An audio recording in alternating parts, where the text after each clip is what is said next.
Hey everybody, it's Jack and Ollie, and in this video we're going to be discussing some exercise strategies to hopefully overcome and alleviate your plantar fasciopathy and plantar heel pain. Now, if you've had plantar fasciopathy before, you understand just how painful and debilitating this condition can be. So it's of vital importance that we get on top of your plantar heel pain, and that's going to hopefully alleviate your symptoms, which will give you access to a broader range of exercises, which we know are going to be beneficial for your health. Now, plantar fasciopathy usually develops due to overloading of the structures in your foot. So our plantar fascia, which is basically a structure underneath the arch of our foot, sometimes that can become sensitive due to too much walking too soon, or maybe you've started running lots recently and you get a bit of pain, maybe just working out. Maybe you don't even know why that happens, but that's fine. It's usually due to an overload of the structure. So what we need to do is basically desensitize that structure through exercise. Now, there are various short-term passive therapies that one might use. Things like massage, acupuncture, even rest could be considered a strategy here. These all make your feet feel better in the short term, but they do nothing to improve the tolerance and resilience of your feet, like Jack was talking about with exercise. So we need to focus on exercise as a longer-term strategy.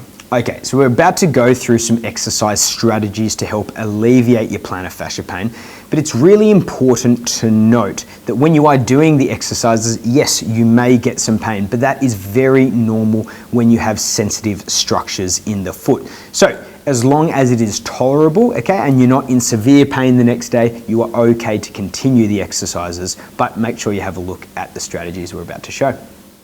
All right, before we get into the exercise, I'm going to show you some warm-up movements that you can use either before the exercise as a warm-up or when you wake up in the morning and you've got some pain and stiffness in your heels. Imagine you're sitting on the side of the bed. We're going to run through 3 movements. First one, seated heel raises. With your feet flat on the floor, you're slowly going to lift your heels up in the air and then slowly lower them back down to the floor. Okay, just like that. Now, if it's too painful for you initially to go all the way up, just do a smaller movement like this. Okay? So anything that gets a bit of movement and loading through your feet to get them ready for movement and exercise.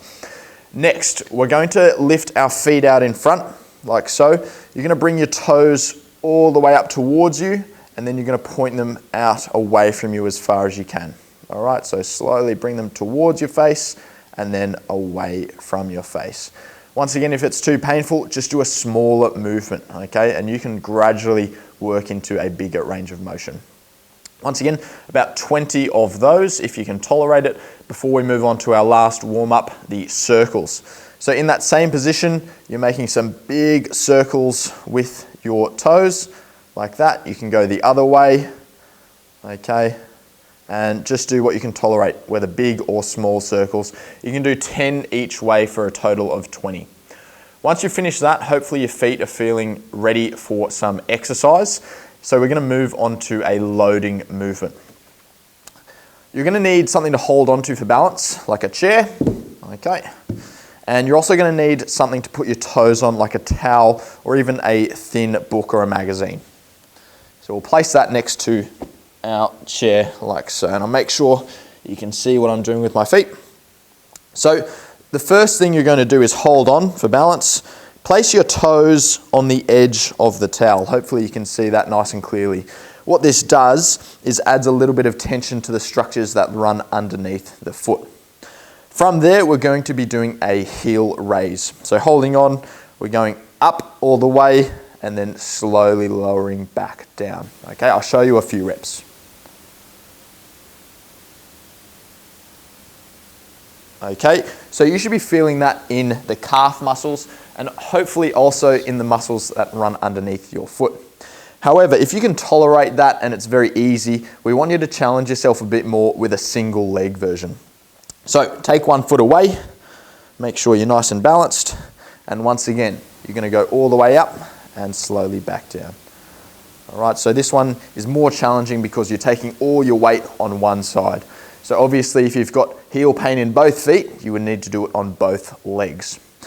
Once again, if that's too easy and you're tolerating it very well, you can add some weight to the exercise. And the best way to do that is with a backpack. So with a backpack with a few books inside, sling it onto my back, and then I can do the single leg version once again. So all the way up and slowly back down. And I can feel already, even with just a few books, that's a lot harder, okay? And I'll finish off there. Now, if you can't tolerate these movements, whether 2-leg or 1-leg or with the backpack, you can take the towel away entirely and just do them on flat ground, okay? And that is still going to get lots of good loading through these structures underneath your foot.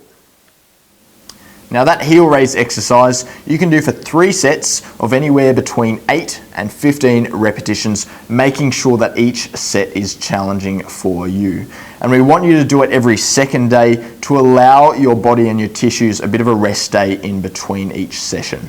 Okay, now it's really important to note, as we spoke about before, that pain is likely during the exercises because you are loading a sensitive structure. So that is okay to have some pain, as long as it is tolerable and manageable for you, okay? Now, if the pain is not tolerable during that exercise, or if you're getting lots and lots of pain the next day and you can't walk around much, well, it's important to note that you might want to draw back a little bit. So for example, if you would progress to the single leg calf raise and it's too much, you might want to drop back to the double leg calf raise, okay? Make sure you're managing it in a smart way. So I hope you have a better understanding of what plantar fasciopathy is, but also how to overcome it. So remember to stay consistent and patient with your exercises. Plantar fasciopathy does get better, but it can take a bit of time and work. We'll see you later.